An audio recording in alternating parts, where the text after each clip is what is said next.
kau hanya memikirkan satu peraturan penting. Kenapa kau lakukan hari ini kalau kau bisa melakukannya besok? Hahaha. Few moments later.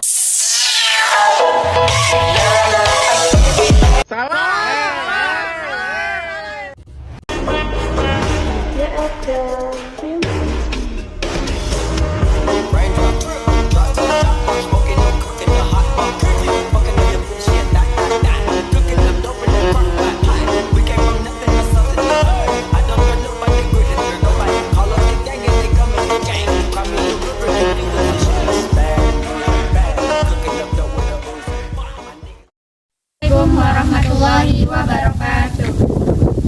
Salam sejahtera untuk kita semua. Kami dari kelompok 3 kelas 9B SMP Negeri 1 Waringin dengan saya Purwata Yunia dan 3 teman saya, yaitu saya Hilal Sari, Saya Tuti Sugati. dan Maulana Hamdi yang belum datang,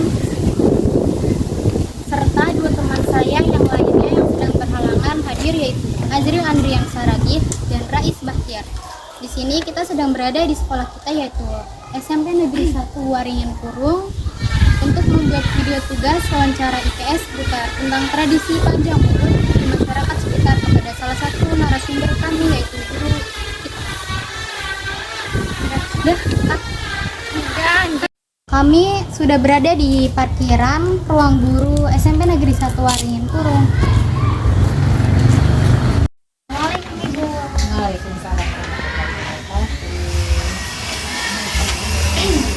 Bisa nggak sih kalau kita Duduk ibunya duduk di bawah juga ya? Biasa.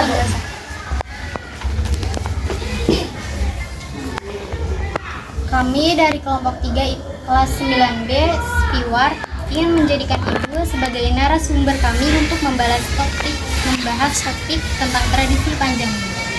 Apakah Ibu bersedia? Baik, terima kasih. Kita mulai dari pertanyaan yang pertama ya Bu. Yang pertama, apa yang Ibu ketahui tentang adanya panjang mulut? Iya, baik. Saya yang saya ketahui tentang panjang mulut itu adalah suatu tradisi di mana diselenggarakannya di bulan Maulid dalam rangka memperingati kelahiran Nabi besar kita Nabi Muhammad SAW. Jadi tradisi daerah itu sudah tergantung tradisinya macam-macam.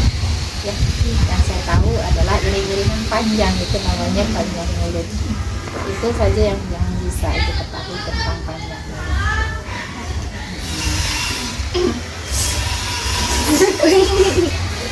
Pertanyaan yang kedua, apa saja pelaksanaan panjang mulut di lingkungan sekitar Ibu?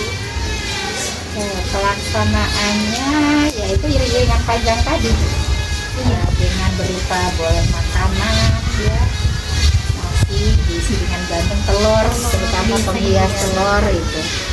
Sekarang itu bermacam-macam. Ya, isi dari panjang itu bukan hanya, kalau yang saya tahu dulu itu yang namanya panjang mulut itu di bakul nasi isinya gandeng, kemudian dihias dengan telur, ya, hiasi telur. Tapi sekarang itu sudah beda ya, sekarang itu telurnya tidak dihias tapi sudah dimasukkan ke dalam cup yang sudah ada itu untuk tempat telurnya. Jadi nggak seperti dulu kan bikin cuma telur ya sampai semalaman. Kalau sekarang itu tidak, jadi isinya sekarang itu sudah simple ya. Yang bagus juga sih bikin awet telur. Kalau yang bikin kembang itu kan telurnya ditusuk jadi bau, cepet bau dan lain sebagainya. Itu yang saya tahu seperti itu. Ya. Lanjut ke pertanyaan yang kedua, di mana tempat pelaksanaan panjang mulut dilakukan? Kalau di mana itu biasanya yang menyelenggarakan itu kan masyarakat. Tempatnya pusatnya di masjid. Ya, biasanya di aula masjid dikumpulkan. Kemudian setelah dikumpulkan baru ada iring-iringan yang namanya panjang mulut. Nah, jadi setiap, mungkin kalau di daerah saya ya menyelenggarakannya setiap RT, membuatnya itu setiap RT. Kemudian dikumpulkan di masjid baru diiring untuk para pezikirnya itu. Kalau di mana ya berarti tempat daerah tersebut gitu. Tempatnya di mana? Biasanya di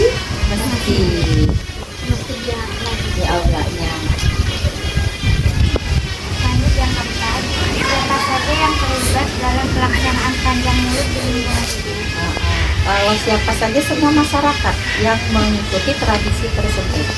Semua masyarakat yang mengikuti tradisi tersebut dengan cara yang memeriahkannya, iring-iringan panjang juga. Jadi setiap masyarakat, semua masyarakat yang masuk ke dalam bukan iringan panjang.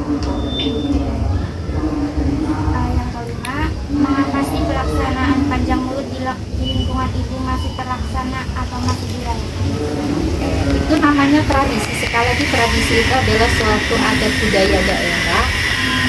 Tujuannya untuk mengagungkan, memeriahkan dalam rangka kelahiran Rasulullah. Gitu. Jadi masyarakat itu masih apa ya?